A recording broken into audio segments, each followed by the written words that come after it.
All right, 40% of female realtors report safety concerns according to a 2019 Realtor Safety Report, and about 21% of men feel the same way. Hey guys, if you're in real estate, this is what you need to know.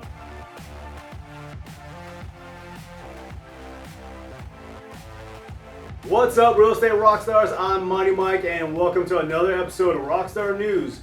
Make sure you hit that subscribe button, like us, and share us all over social media. Once again, it's the Bearded Wonder. What's up, guys? He's short of words. My intros are not that great, so I leave it up to you. And parasitic beard man is where it's going right now. Yes. So be it. All right, safety threats, whether physical or those that target personal information, loom in the real estate business, and many pros have felt the risk. According to a just released 2019 Realtor Safety, the report created by the National Association of Realtors, or NAR, found that 33% of members said that they have experienced a situation that made them fear for their personal safety or for the safety of their personal information. What common situations generate the most fear? Well, open houses, vacant or model homes, meeting clients alone, buyers who refuse to meet in public places, and touring properties located in remote areas. Women were more likely to report a situation that made them afraid than men, about 40% versus 21% respectively. The release of the NAR Safety Report coincides with Realtor Safety Month, which urges real estate professionals to take safety precautions while on the job. 5% of realtors said that they've been a victim of a crime while working as a real estate professional. They've cited identity theft, a robbery, or assault. 53% use a smartphone safety app to track their whereabouts and alert colleagues in case of emergency. The safety app most commonly used were Find My iPhone feature, GPS phone tracker from Android, or Pro Sentry Smart and Home Snap.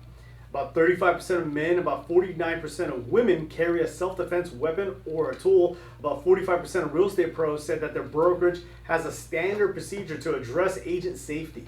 Some of the most common procedures involve meeting a new client at the office or at a neutral location and taking self-defense classes as a realtor safety course.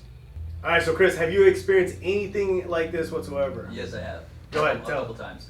The most recent one was a gentleman. He was trying to sell his property. He was absolutely adamant about meeting at the property first before talking about anything else, which it doesn't necessarily concern me, but how pushy he was on it, and not really giving me information regarding the property. He said, "No, I want to do business in person. Come to my property." And I asked for the address, and ended up being a motel off the side of Highway 27. Yes. And it's just like out there. It's just like, this is a motel. Excuse me, not even a hotel. And sometimes they can classify them as condo and whatnot, but the name that he provided did not match the deed, the name on the deed. And so I was trying to get more information. He was just pushy, and I was just like, no. Yeah. Go away. Like, I think, especially in the real estate business, like you'll get a lot of guys, and here's the thing, like guys feel like there's a sense of like invulnerability because they're a man, and they're like, oh, we're not going to be targeted and stuff like this. But if you're like the typical realtor guy, and you're driving around thinking that you're flashy and you have a fancy car and stuff like this, you're like, oh, look at my bling, and I'm over here and stuff like this. You're a target. You know, like I said, that guy he's probably not going to sexually assault you, but he's probably going to rob you.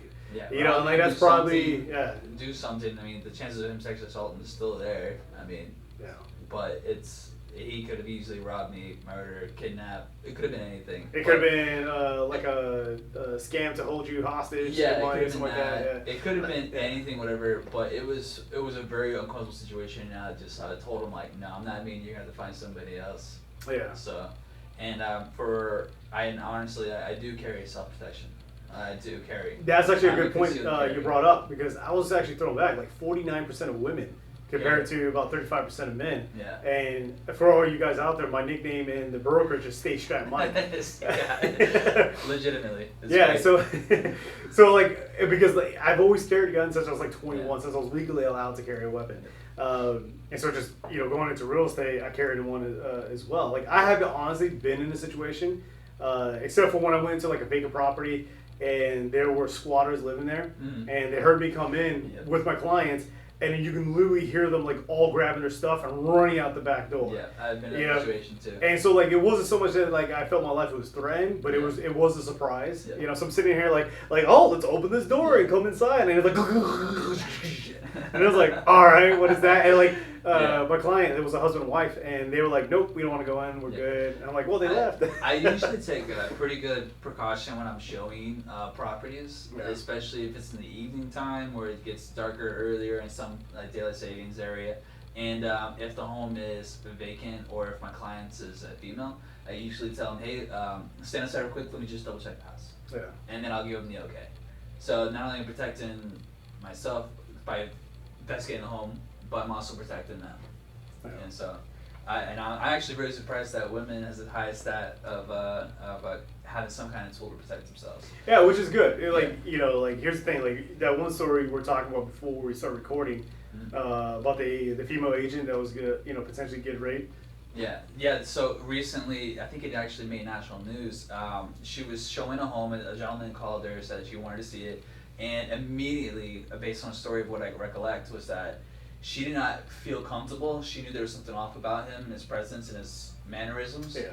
And so she said, go ahead and go view the home. I'll stand outside. And he didn't like that. And ultimately, he attacked her right there. And luckily, there was surveillance footage, nice clear shot of his face. And I don't know if they captured him yet. But attacks on realtors, especially females, unfortunately, are still very real. Yeah, you cannot just, especially if you're starting in this business as a lady, you can't just jump when the first person that calls you. You need to properly vet them. Yeah. Can't stress that enough. Properly vet. Yeah, I think that's super important. If you get into the business, you gotta understand that there has to be some certain protocols, and either from enthusiasm or desperation, one of the two, or a combination of the two. Yeah.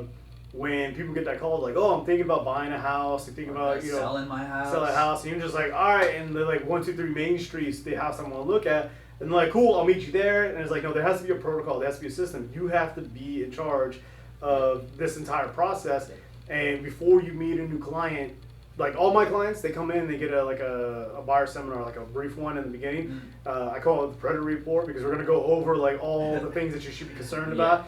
But I also want to meet you. I want to make sure you're legit. I want to make sure you're good. You're also going to talk to a lender probably at the same time. Yep. So there's a protocol that's involved. And I mean, I haven't met a brand new client at a property in probably a long time.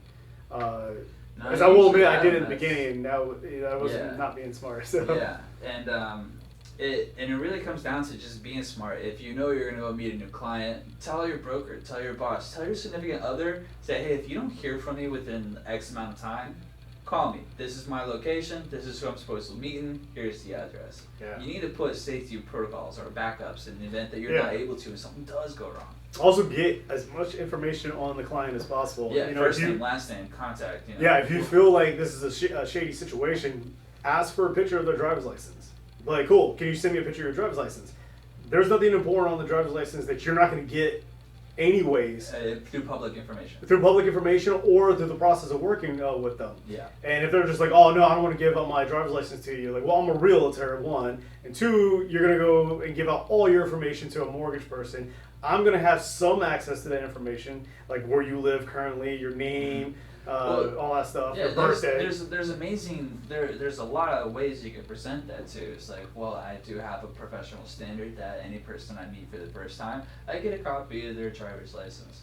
Because at some point I want to be getting a copy of it anyway, so I'm just go ahead and just ask for it up front. Yeah. And the moment they say no, it's just like, okay then, have a good day. Exactly. All right, guys. Let me know if you have any issues whatsoever. Leave it in the comments down below if you come across any safety concerns. One thing is definitely be safe out there. Absolutely. We're all about making money. We're all about being in this business because it is a great business. But also there's with anything there comes risk. So you want to make sure that you guys are taking the proper safety protocols in order to be successful and safe at the same time. So go ahead and leave your comments down below, like us and share us, and we'll see you guys in the next video.